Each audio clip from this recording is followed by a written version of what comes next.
So I managed to win this box and mat with Gold Pride Punk in the month of November. My name is Toonworld, and in today's video I'm going to be showcasing to you all the deck list that I used to conquer these two events, and the tournament statistics and matchups that I had gone across. Now, in regards to tournament statistics, as I mentioned prior, these were two separate events. The Rarity Collection Celebration event whereby I won the mat, there were 20 players involved and I managed to get first place. In regards to the second tournament, that was the Rarity Collection Case Tournament that had a total of 60 players and I managed to secure third place.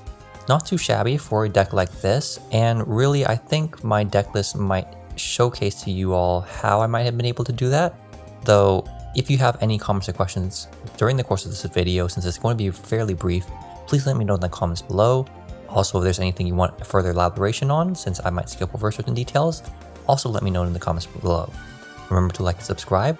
Otherwise, let's get on with the deck list. So this was the main deck I used for the event. As you can tell, it is more or less a fairly standard Gold Pride Punk list. I think the only thing that might stand out to all of you would be the 2 Deer Note and potentially the Ghost Ogre. For the 2 Deer Note, I go into this with more depth in a previous deck profile, but basically I like being able to have multiple copies for the follow-up turns, in which case you exhaust the first copy when you go through your combo. And then the Ghost Ogre, this was specifically for my locals because we had a lot of Flunder players and Ogre is pretty nice into that matchup. However, for both tournaments, the card never came up, and even though there were some occasions where I did search it, I didn't end up using it. Otherwise, I feel like the ratios here are fairly self-explanatory. I can elaborate on them in the comments below. Same thing for the hand trap lineup too. There was a deck profile I put on the channel. I'm going to showcase the picture now. This is slightly outdated, though a lot of the reasonings that I have for the ratios you see in this deck profile right now are present there with more depth. So if you feel like you're not getting enough detail with the explanation I'm giving to all of you right now, you can always check out that deck list, or again, as I said, comment down below. Now this was the extra deck I used to conquer the events. For the most part, again, fairly standard, kind of like the main deck. The only choices that might stand out to some of you are the Drageye potentially, the Breaksword, and maybe the Typhon. So with Breaksword, I know a lot of people are playing Fortune Tune. However, I don't like how that card is more or less used just to make Zeus. Breaksword can still make Zeus for you, since sometimes, or really in a lot of cases, people are summoning their monsters in defense position. So you can just summon this, attack into stuff, and then make Zeus. But then it also gives you the option of getting rid of cards if need be. Drageye, not sure if it actually is very unorthodox, but I still like it because you have both Carry and Rising Carp to get engraved as water targets to make this live, and it really did win me quite a few matchups during the event. Finally, the Typhon, I'm gonna retract my statement. I think it's fairly self-explanatory. The rest of the extra deck also fairly self-explanatory. If you need further details, again, please check out the video I linked below, and or let me know in the comments section. Finally, this was the side deck I used for the event. Again, per your locals, your side deck might change. In my case, there were some tier players, but not too many, so I just put in Crow, no Druid Swarm. The Crow did double nicely into other matchups, like Unchain, where I was able to unchain, or DD Crow is, I believe it was the Blue Dog, I forget what his name is. Dark Ruler came up against Vanadium.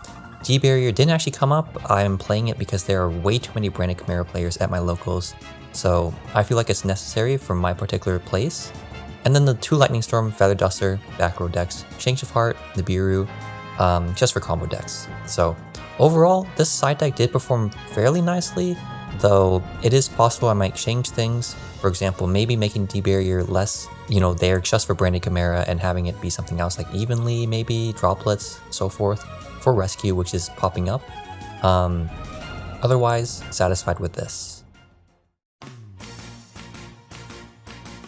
Alright, so in regards to tournament matchups, for the Rarity Collection event, which was a total of 20 players, that was 4 rounds. First round was Infernoble, second round was against Traptrix, third round was against Hero, and the final round was against Branded Chimera. Now, pivoting over to the Rarity Collection case tournament, that was a total of 6 rounds, no top cut because everyone was tired by the end and they didn't want to keep going. We all agreed to not do a top cut. Round 1 was against Unchained, Round 2 was against Tearlament, Round 3 was against Vanadium, Round 4 was against Rescue Ace, Round 5 was against Gashtira, and Round 6 was against another Unchained player.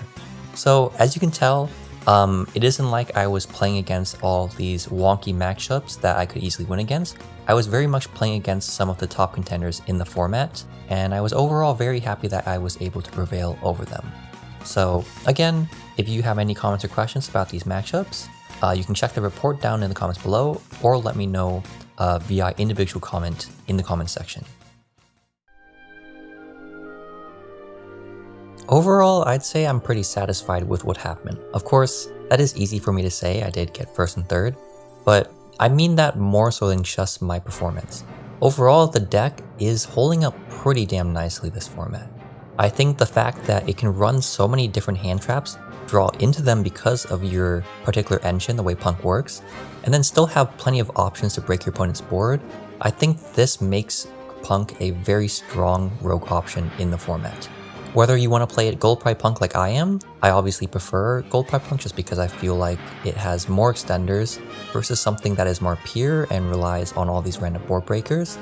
But nonetheless, you can play something like pure. You could play some other variant, like Zombie maybe, Therion, get some successes in with that, but for now, I do feel like Gold Pride P.U.N.K is pretty strong. So, this was my very quick report on my wins at the Rarity Collection Celebration event and my Rarity Collection case tournament. I hope you enjoyed it. I'm going to say this one more time, even though I keep beating this dead horse. If you have any comments or questions regarding what I said in this video, please let me know down below. I'm happy to engage with all of you viewers and give you any additional details in the case you feel like anything was left out in this particular video. Otherwise, my name is P.U.N.K. Please like and subscribe if you feel obliged to, and I will cue the outro.